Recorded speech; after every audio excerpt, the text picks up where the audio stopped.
은퇴라는 단어를 처음 진지하게 떠올리는 순간은 사람마다 다르지만 막상 그 시점이 가까워지면 공통적으로 드는 생각이 하나 있다.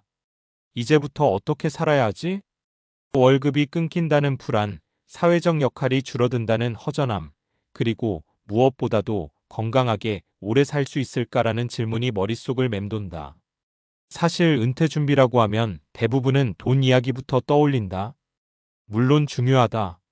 하지만 막상 은퇴 후 삶을 살아가는 사람들의 이야기를 들어보면 오래 버티는 사람과 무너지는 사람의 차이는 돈보다 일상 루틴에서 갈리는 경우가 많다.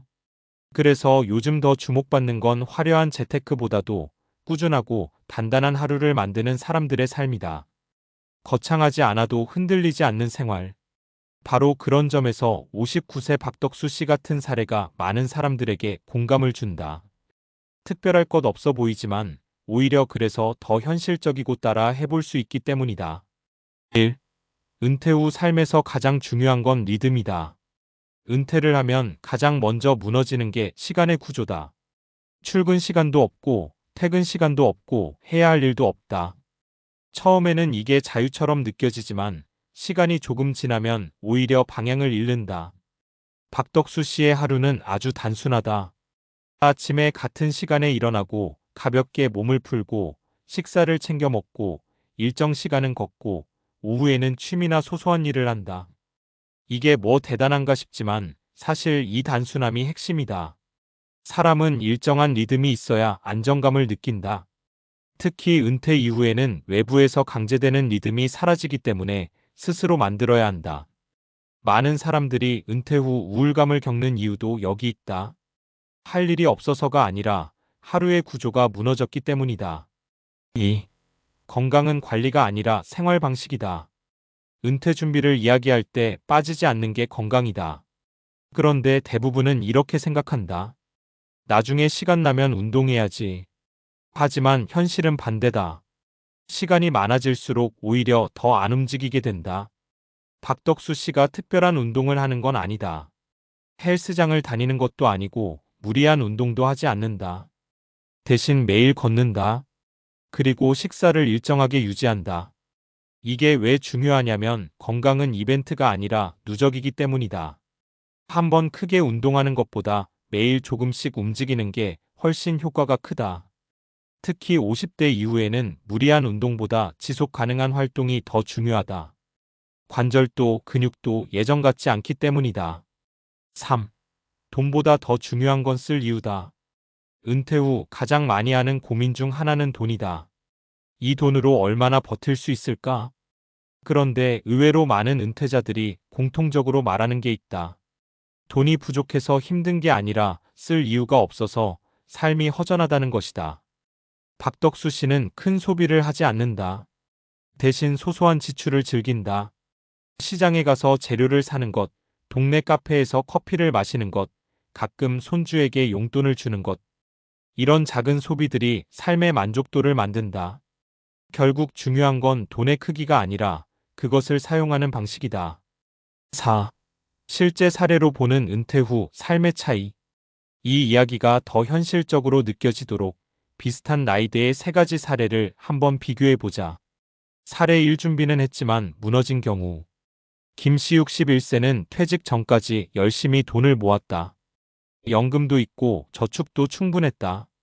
그런데 은퇴 후 1년이 지나자 무기력해졌다.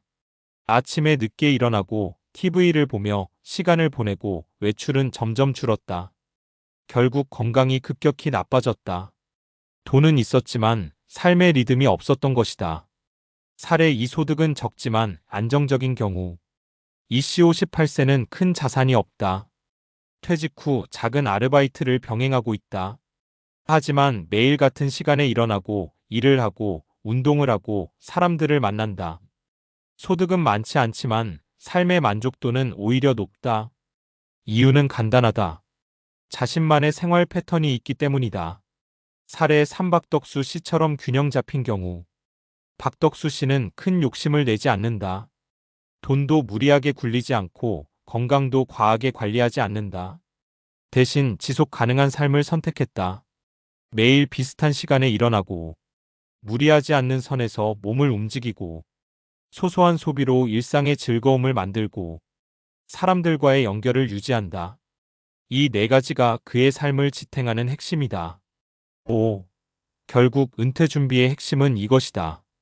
많은 사람들이 은퇴 준비를 언젠가를 위한 계획이라고 생각한다. 하지만 실제로 중요한 건 지금부터 만드는 습관이다. 은퇴 후에 갑자기 좋은 생활을 시작하는 건 거의 불가능하다. 지금의 생활 방식이 그대로 이어지기 때문이다. 그래서 더 중요한 질문은 이것이다. 나는 지금 어떤 하루를 살고 있는가? 그 하루가 쌓여서 은퇴 후 삶이 된다. 마무리하며 박덕수 씨의 하루는 화려하지 않다. SNS에 올릴 만한 특별한 이벤트도 없다. 그럼에도 많은 사람들이 그의 삶에 공감하는 이유는 분명하다. 누구나 따라할 수 있지만 아무나 꾸준히 하지 못하는 삶이기 때문이다. 은퇴는 끝이 아니라 새로운 생활의 시작이다. 그리고 그 시작을 안정적으로 만들기 위해 필요한 건 거창한 계획이 아니라 흔들리지 않는 하루다. 오늘 하루를 어떻게 보내는지가 결국 당신의 노후를 결정한다. 6. 왜 루틴이 실제로 사람을 살리는가? 여기서 한 가지 질문이 생긴다. 그냥 규칙적으로 사는 게 정말 그렇게 중요한가? 이건 단순한 기분 문제가 아니라 과학적으로도 꽤 명확하게 설명된다. 핵심은 바로 생체 리듬 서카디안 리듬이다. 우리 몸은 24시간을 기준으로 움직인다. 잠을 자는 시간, 호르몬 분비, 체온 변화, 심지어 소화 기능까지 모두 일정한 패턴을 따른다. 그런데 은퇴 후 생활이 불규칙해지면 이 리듬이 깨진다. 아침에 늦게 일어나고 식사 시간이 들쭉날쭉하고 활동량이 줄어들면 몸은 지금이 낮인지 밤인지조차 혼란스러워한다. 이 상태가 지속되면 어떤 일이 생길까? 수면의 질 저하, 면역력 감소, 우울감 증가, 혈당 및 혈압 불안정. 이건 단순한 추측이 아니라 실제로 중장년층 연구에서 반복적으로 확인된 결과다. 반대로 일정한 시간에 일어나고 햇빛을 보고 규칙적으로 움직이는 생활을 하면 멜라토닌과 코르티솔 같은 호르몬 분비가 안정된다. 이게 바로 몸이 안정적인 상태로 돌아가는 핵심이다. 결국 박덕수 씨의 루틴은 단순한 습관이 아니라 몸을 정상 상태로 유지하는 일종의 생물학적 장치라고 볼 수 있다. 7. 걷기 하나만으로도 충분한 이유. 많은 사람들이 운동을 시작하려다가 포기하는 이유는 간단하다. 너무 어렵게 시작하기 때문이다. 헬스장 등록, PT, 고강도 운동. 이런 것들은 오히려 장벽이 된다. 그런데 의학적으로 보면 50대 이후에는 오히려 걷기 같은 저강도 지속 운동이 더 효과적이다. 왜냐하면 이 시기에는 목표가 달라지기 때문이다. 근육을 크게 키우는 것보다 유지가 중요하고 체력을 극적으로 올리는 것보다 떨어지지 않게 하는 것이 중요하다. 걷기는 이 두 가지를 동시에 충족한다. 특히 하루 3040분 정도의 빠른 걸음은 심혈관 건강 개선, 인슐린 저항성 감소 당뇨 예방, 뇌혈류 증가인지 기능 유지, 이런 효과를 만들어낸다. 실제로 규칙적인 걷기는 치매 발병 위험을 낮추는데도 긍정적인 영향을 준다는 연구들이 있다. 결국 중요한 건 강도가 아니라 지속성이다. 박덕수 씨의 방식이 현실적인 이유도 바로 여기에 있다. 8. 사람과의 연결이 수명에 영향을 준다. 의외로 많은 사람들이 간과하는 부분이 있다. 바로 인간관계다. 은퇴를 하면 자연스럽게 사람을 만날 기회가 줄어든다. 회사라는 연결망이 사라지기 때문이다. 그런데 사회적 고립은 단순한 외로움의 문제가 아니다. 건강과 직결된다.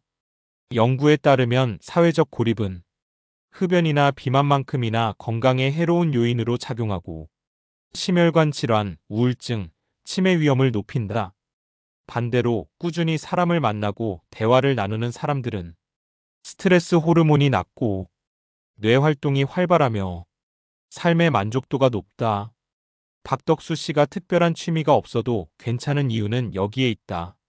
동네 사람들과 인사를 나누고 시장에서 대화를 하고 가족과 연결을 유지하는 것 자체가 이미 건강한 활동이다.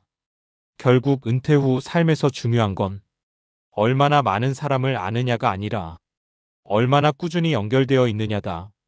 9. 은퇴 후 무너지는 사람들의 공통점. 지금까지 내용을 종합해보면 은퇴 후 삶이 흔들리는 사람들에게는 공통적인 패턴이 있다. 시간의 구조가 없다. 몸을 거의 움직이지 않는다. 사람과의 연결이 끊긴다. 이 세 가지가 동시에 무너지면 삶은 빠르게 무너진다. 그리고 무서운 점은 이 변화가 아주 천천히 진행된다는 것이다. 어느 날 갑자기 무너지는 게 아니라 조금씩 무너진다. 그래서 본인은 잘 느끼지 못한다. 10. 그래서 지금부터 무엇을 해야 하는가? 여기서 중요한 건 거창한 계획이 아니다. 오히려 아주 단순한 것부터 시작하는 게 훨씬 효과적이다. 예를 들어 이런 것들이다. 매일 같은 시간에 일어나기. 하루 30분 걷기. 하루 한 번은 사람과 대화하기. 식사 시간을 일정하게 유지하기. 이건 누구나 알고 있는 이야기다.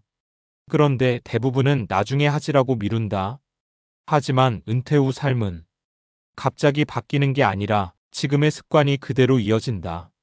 마무리 결국 남는 건 버티는 힘이다. 은퇴 후 삶을 길게 보면 중요한 건 성공이 아니다. 얼마나 잘 버티느냐다. 건강도, 돈도, 인간관계도 결국은 지속적으로 유지할 수 있어야 의미가 있다.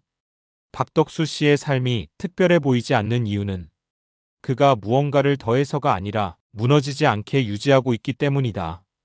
이건 생각보다 어려운 일이다. 그래서 더 현실적이고 더 가치 있다. 은퇴 준비는 미래를 위한 일이 아니다. 지금의 하루를 어떻게 살아가느냐에 대한 문제다. 그리고 그 답은 이미 아주 단순한 형태로 우리 앞에 있다.